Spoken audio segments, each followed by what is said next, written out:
फिर झाड़ियों से एक चेहरा बाहर आया, जिसका मुंह खून से लथपथ था। अजीब मुस्कान थी। उसे देखकर दोनों बहुत डर गए। महाराज भागिए, ये बहुत ही खूंखार जानवर है, अपनी जान बचाइए महाराज। अरे किससे बात कर रही हो? मैं पहले ही भाग चुका हूँ, तुम भी भाग लो। फट्टू महाराज कहीं के मुझे छोड़ के भाग गया। अरे यार, आज की पार्टी तो मजेदार थी। क्या खाने थे, लाजवाब थे, बहुत मजा आया। हाँ भाई, तरह तरह के पकवान थे, मजा ही आ गया। भालू ने अपनी शादी में फुल दावत दिए। मैं तो चाहता हूँ उसकी रोज शादी हो, रोज खाने मिले। अरे रोज शादी हुई तो उसकी नैया पार लग जाएगी। और तभी उसकी नाक में कुछ खुशबू आई। अरे तूने कुछ गंध महसूस की? बड़ी अजीब सी सड़न वाली बदबू है, मानो कई दिनों से कोई लाश पड़ी हो। नहीं दोस्त, कोई भी गंध नहीं आ रही है। मुझे सर्दी हुई है, शायद इसलिए ऐसा लग रहा होगा। मेरे साथ चल, जरूर कुछ ना कुछ मिलेगा। वो गंध बहुत ही पास से आ रही है। दोनों एक झाड़ी के पास पहुंचे और उन्होंने देखा कि एक बाघ का शरीर पड़ा हुआ है। सिर्फ सिर ही ठीक है, बाकी शरीर किसी जानवर ने खा लिए थे। अरे ये क्या? भला बाघ जैसे शिकारी का किसने शिकार किया है, और वो भी इतनी बुरी तरह खाया है? अरे हाँ भाई, मैं भी यही सोच रहा हूँ। भला किसके पास इतनी ताकत है कि वो बाघ का शिकार कर सके? कहीं शेर सिंह ने तो शिकार नहीं किया, या फिर इन दोनों में लड़ाई तो नहीं हुई होगी? अरे ऐसा नहीं हो सकता। पार्टी में शेर सिंह तो हमारे साथ ही था, वो घायल भी नहीं दिख रहा था, जबकि बाघ और शेर दोनों ताकतवर है। अगर लड़ाई होती तो शेर सिंह जरूर घायल होता। तभी झाड़ियों में एक हलचल हुई। दोनों सहम गए। कौन है? कौन है? तभी एक विशाल परछाई निकली जो दोनों तक पहुंच रही थी। भाग भाई भाग, वरना ये दानव हमें भी खा जाएगा, भाग। दोनों ने दौड़ लगा दी।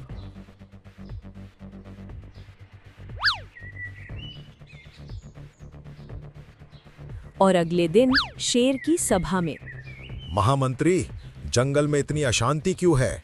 क्या हो गया है? हमें कोई अनहोनी का डर महसूस हो रहा है। जी महाराज, जानवरों ने खास सभा बुलाई है। उनकी बहुत बड़ी परेशानी सामने आई है। आप कुछ देर रुकिए, सभी प्राणी आते ही होंगे। एक एक करके सभी आ जाते हैं। क्या बात है? आप लोगों ने ये सभा क्यों बुलाई है? क्या बहुत बड़ी परेशानी आ गई है? जंगल में जानवर गायब हो रहे हैं, कोई सबूत नहीं मिलता, ना ही उस प्राणी के निशान। और कुछ दिनों पहले भेड़िया और सियार ने एक बाघ की लाश देखी थी, जिसे बहुत ही बुरी तरह मारा गया था। जी महाराज, ये सत्य है। मैंने और भेड़िए ने उसे देखा था, और फिर हमने एक विशाल परछाई भी देखी। बहुत ही डरावनी थी, शरीर एकदम विशाल था। अच्छा, तुम्हारा दोस्त कहाँ है? तुमने बोला कि तुम दोनों ने उसे एक साथ देखा, मगर वो सभा में दिखाई नहीं दे रहा है। बेचारा डर के मारे घर में छुप गया है, बुखार हो गया है, उसे हर जगह बस वही दिखाई दे रहा है। आप सभी चिंता मत कीजिए, मैं जल्द से जल्द उसे पकड़ लूंगा। कोई भी मेरे शिकंजे से बच नहीं सकता। इनकी हवाबाजी फिर चालू हो गई। भगवान ही मालिक है। महामंत्री, सेना को तैयार करो। आज रात हम उस दानव को जरूर पकड़ेंगे। देखते हैं कि वो हमसे कैसे बच सकता है। महाराज, कौन से सेना की बात कर रहे हैं? सेना के नाम पर मैं और गिने हुए कुछ जानवर ही हैं जो जंगल पर निगरानी कर रहे हैं, और दानव का नाम सुन के वो भी घबरा रहे हैं। तो फिर जाओ, ऐलान कर दो, शेर सिंह किसी से नहीं डरता, चाहे वो दानव क्यों ना हो। ऊंची ऊंची बातें करने से कुछ नहीं होगा। चलिए देखते हैं असल में कोई जानवर है या कोई हमें बेवकूफ बना रहा है। चलिए। दोनों रात में चले जा रहे थे। थोड़े दूर चलने के बाद अजीब दुर्गंध आने लगी। अरे कैसी सड़ी गली दुर्गंध आ रही है, जैसे कोई जानवर कई दिनों से मरा हुआ हो। लोमड़ी, क्या तुम्हें भी वही खुशबू आ रही है? अरे हाँ हाँ महाराज, मुझे भी वही खुशबू आ रही है। लगता है नजदीक ही कोई जानवर में हुआ है। चलिए थोड़ी नजदीक चल के देखते हैं। दोनों नजदीक जाने लगे। पास जाकर देखते हैं कि एक मरा हुआ भैंस है, जिसकी खोपड़ी सही सलामत है, मगर बाकी शरीर किसी ने बुरी तरह नोच लिया था। वो देखकर दोनों डर गए। भैंस का इतना भयानक हाल किया है। सियार सही कह रहा था, वो जानवर खूंखार है, हमें सतर्क रहना चाहिए। हाँ महाराज, रात भी बहुत हो चुकी है। मुझे लगता है वो विशाल खूंखार शिकारी आसपास होगा। चलते हैं यहाँ से। नहीं नहीं, हमें इसका राज बाहर लाना है। हमने जानवरों से वादा किया है अगर ऐसा नहीं किया तो मेरी थू-थू हो जाएगी।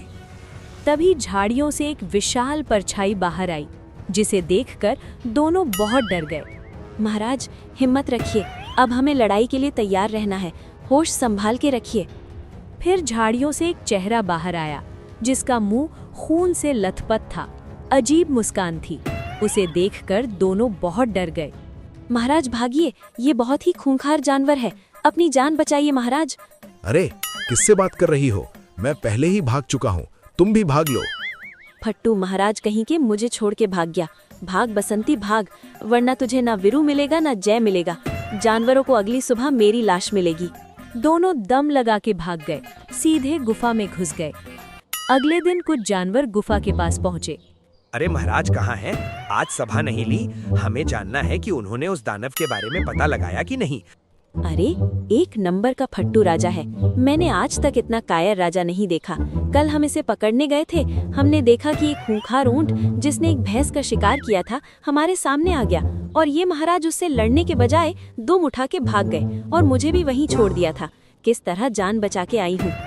अच्छा, इसका मतलब वो एक ऊंट है। लेकिन अजीब बात है, जहाँ तक मैं जानता हूँ एक ऊंट कभी मांस नहीं खाता और ना ही कोई शिकार करता है। तो फिर वो कैसा ऊंट है? ये मांसाहारी ऊंट होगा, क्या पता उसे मांस बहुत पसंद हो। मैंने एक जमाने में सुना था कि एक ऐसा जानवर था जो शाकाहारी के बीच रहकर उनका ही शिकार करता है और हमेशा छुपा रहता है, कभी पकड़ में नहीं आता। ये तो बहुत बड़ी मुसीबत है। हमें कोई बढ़िया उपाय करना चाहिए ताकि इस दानव को पकड़ा जाए। सभी प्राणियों ने एक प्लान बनाया। उन्होंने एक जाल बनाने की योजना बनाई। तो प्लान ये है कि ये बकरा रात को घूमने निकलेगा और हम सब झाड़ियों में छिपे रहेंगे, और जैसे ही वो दानव ऊंट आएगा हम उसे दबोच लेंगे। अरे भला मुझे चारा घोटाले की तरह क्यों यूज कर रहे हो? अगर तुम सब भाग गए तो मैं उसका चारा बन जाऊंगा। मैं ये नहीं कर सकता। विश्वास कर यार, तुझे कुछ नहीं होगा क्योंकि तू हीरो है और हिंदी फिल्मों में हीरो को कुछ नहीं होता। लगता है तूने शोले फिल्म नहीं देखी है भाई। लास्ट में हीरो जय मर जाता है और ठाकुर की बहू जो पहले से विधवा है वो फिर से विधवा हो जाती है। बकरा सही कह रहा है, मैंने शोले देखी है। वीरू बसंती के साथ भाग जाता है बिना अपने दोस्त का अंतिम संस्कार किए। तू इसे क्यों डरा रहा है? बात हो चुकी है, बकरा ही मोहरा बनेगा। हम सब फैल जाएंगे, सब शांत रहेंगे, सही समय का इंतजार करेंगे। सभी के कहने से बकरा राजी हो जाता है और एक जगह पर खड़ा हो जाता है। सभी जानवर झाड़ियों के पीछे छुपे थे।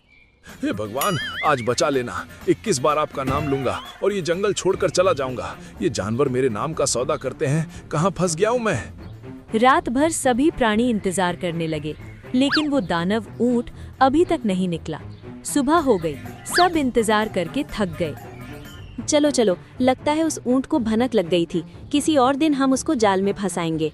सभी चले गए, मगर गधा उस जगह के आसपास कुछ ढूंढने लगा। तभी उसे ऊंट के पैरों के निशान दिखाई दिए, मगर 2 और अन्य जानवरों के निशान भी थे। मुझे पक्का मालूम था वो आएगा, मगर ये 2 निशान किसके हैं? और सबसे अजीब बात है, उसने हमला किया क्यों नहीं? और तो और उसने इतना पक्का सबूत क्यों छोड़ा? और तो और वो शेर के सामने क्यों आया होगा? आखिर अपराधी कभी भी अपना चेहरा नहीं दिखाता। जरूर बहुत बड़ी साजिश चल रही है। ये मामला कुछ और ही है। गधा जंगल में कुछ और सबूत जुटाने गया। तभी उसे परेशान हालत में वैद्यराज हाथी दिखाई दिए। क्या हुआ वैद्य जी, मुंह लटकाए क्यों बैठे हो? भाभी जी ने खाना नहीं दिया क्या? अरे बकवास बंद करो भाई। ये देखो, जंगल की जड़ी बूटियां गायब हैं। इनसे बहुत ही ताकतवर दवाइयां बनती हैं, मगर कुछ दिनों से खास दवाइयां लगातार चोरी हो रही हैं। गधे का दिमाग चल पड़ा। उसे अब कुछ ना कुछ गड़बड़ का संदेश महसूस होने लगा। उसने कुछ सोचा और सीधे शेर सिंह के पास पहुंचा। शेर महाराज, मेरे साथ चलिए। मैंने एक योजना बनाई है जिससे हम उस खूंखार ऊंट को पकड़ सकते हैं और उसका पर्दाफाश कर सकते हैं। क्या बकवास कर रहे हो? मैंने अपनी आंखों से देखा है, वो जालिम खूंखार है। वो बाघ का शिकार कर सकता है, भैंस को मार सकता है। तो हम क्या चीज हैं? हम उसे नहीं पकड़ सकते। ये ख्याल दिमाग से निकाल दो। एक बार मेरी योजना सुनिए, फिर आपको खुद ब खुद मालूम हो जाएगा कि वो कौन है और किस लिए आया है। गधा उसे अपनी एक चाल समझाता है और शेर सभा बुलाकर ऐलान करता है। मेरे साथियों, खूंखार ऊंट की दहशत बढ़ती जा रही है। जानवर गायब हो रहे हैं। कोई उसे पकड़ने की सारी कोशिशें विफल हो रही हैं। इसलिए सभी जानवर ध्यान दें, जब तक वो पकड़ा नहीं जाता कोई भी रात में बाहर नहीं निकलेगा। सभी ने शेर की बात मानी और शाम होते ही जंगल वीरान हो जाने लगा। कुछ दिन बाद महाराज महाराज चलिए, अब समय आ गया है। जरूर वो जंगल में बेफिक्र होकर घूम रहा होगा। चलिए उसे पकड़ते हैं। दोनों दबे पांव घूम रहे थे, तभी उन्हें कुछ खाने की आवाज आई। पास जाकर देखा तो वही खूंखार ऊंट मांस खा रहा था, मगर उसकी बॉडी बहुत ही अलग थी, जिसे देखकर दोनों हैरान थे। ये कैसा प्राणी है? बहुत ही भयानक दिखाई दे रहा है। इसकी बॉडी अलग है, मुंह और पैर तो बिल्कुल ऊंट की तरह है। चल गधे, इस पर हमला कर देते हैं। रुकिए महाराज, अभी तो और राज बाहर आएगा। देखते रहिए कि आगे आगे क्या होगा। तभी दो भेड़िए वहां आ पहुंचे। उसे देखकर शेर दंग रह गया। जग्गा और काला, ये दोनों क्या करने आए हैं? बाप रे, ये तो मेरे सबसे बड़े दुश्मन हैं। जरूर इन्होंने इस दानव को बुलाया होगा ताकि मेरा जंगल बर्बाद हो जाए। अरे कहाँ मर गए थे? बिना पंजू और बिना चेहरे के इस गैंडे का मांस फाड़ना आसान नहीं है। जल्दी से ये मुखौटा निकालो और मेरे साथ काम करो। अभी इस जंगल में और दहशत फैलानी है। जब जग्गा ने मुखौटा निकाला, दोनों दंग रह गए। वो जंगल का भेड़िया था जिसने ऊंट की खाल पहन के जानवरों को डरा रहा था। ये वही भेड़िया था जिसने ऊंट की परछाई देखने की बात कही थी। शेर और गधे झाड़ियों से बाहर आ गए। उसे देखकर जग्गा और कालू मौका देखकर भाग गए, मगर भेड़िया नकली ऊंट का खुर पहना था, भाग नहीं पाया और धड़ाम से नीचे गिर गया। दुष्ट भेड़िए, तेरी इतनी हिम्मत! जिस थाली में खाता है उसी में छेद करता है। बता, तूने ये सब क्यों किया? बोल, वरना अच्छा नहीं होगा। भेड़िया डरते हुए कहता है, महाराज, मुझे माफ कर दीजिए। मैं आगे से ऐसा नहीं करूंगा। बस थोड़ी सी मजबूरी थी, इसलिए ये सब करना पड़ा। मजबूरी? ऐसी भी क्या मजबूरी थी कि तुम मेरे दुश्मनों से मिलता था? वो तुम्हारे क्या लगते हैं, मुझे सच बताओ। महाराज, वे मेरे सौतेले भाई हैं। हम मिलकर जंगल में खौफ पैदा करना चाहते थे ताकि यहाँ की कीमती औषधियाँ और जड़ी बूटियाँ चुरा सकें। लेकिन तुमने इतने बड़े बड़े जानवरों का शिकार कैसे किया? इन्हें शिकार करना तुम लोगों की बात भी नहीं, तो आखिर कैसे ये सब किया? हमने पहले से मरे हुए जानवर ढूंढे या जो मरने के कगार पर थे, फिर उनके शरीर का ऐसा हाल किया और जानबूझकर सिर को सही सलामत छोड़ा ताकि सब डर जाएं और घरों में छुप जाएं। मगर तुम्हें ये दवाइयाँ क्यों चाहिए? भला ऐसा क्या हुआ है कि तुम्हें ये सब चाहिए? मेरे भाइयों के जंगल में महामारी फैल गई है। सभी जानवर बुखार से तड़प रहे हैं। इस जंगल की खास जड़ी बूटियां ही उनका इलाज है, लेकिन पुरानी दुश्मनी की वजह से हम मांग नहीं सके, इसलिए चोरी का रास्ता अपनाना पड़ा। मैं मानता हूं कि हमारे बीच कई सालों से दुश्मनी है, मगर आज भी मुझे मालूम नहीं कि आखिर दुश्मनी क्यों है। ये पूर्वजों से चली आ रही है, लेकिन मुझमें दयालुपन की भावना है। मैं नहीं चाहता कि इस दुश्मनी से कई जानवरों की जान जाए, इसलिए मैं तुम्हें ये दवाइयाँ दूंगा ताकि सबकी जान बच जाए। ये सुनते ही भेड़िया रोने लगा। बहुत बहुत शुक्रिया महाराज, आप जैसे राजा बहुत कम जन्म लेते हैं। आपने हमारे पूरे जंगल की जान बचा ली। और शेर सिंह ने दवाई पहुंचाई, जिससे सभी ने समझा कि शेर सिंह अच्छे राजा हैं। उनकी ये सदियों से चली आ रही दुश्मनी बेकार है। दोस्तों, हमने उस खूंखार ऊंट को हराकर जंगल से बाहर फेंक दिया है। वो एक राक्षस था जिसने दूसरी दुनिया से इस दुनिया में कदम रखा था। महाराज, आप ये क्या कह रहे हैं? आप सच क्यों नहीं बोल रहे हैं? अगर भेड़िए के बारे में बोल दिया तो सब उसे गद्दार कहेंगे, उसका जीना मुश्किल हो जाएगा, जबकि उसने सबका जीवन बचाने के लिए ये सब किया था। गधे को सब समझ आ गया कि जंगल अब एक सही राजा के हाथ में है।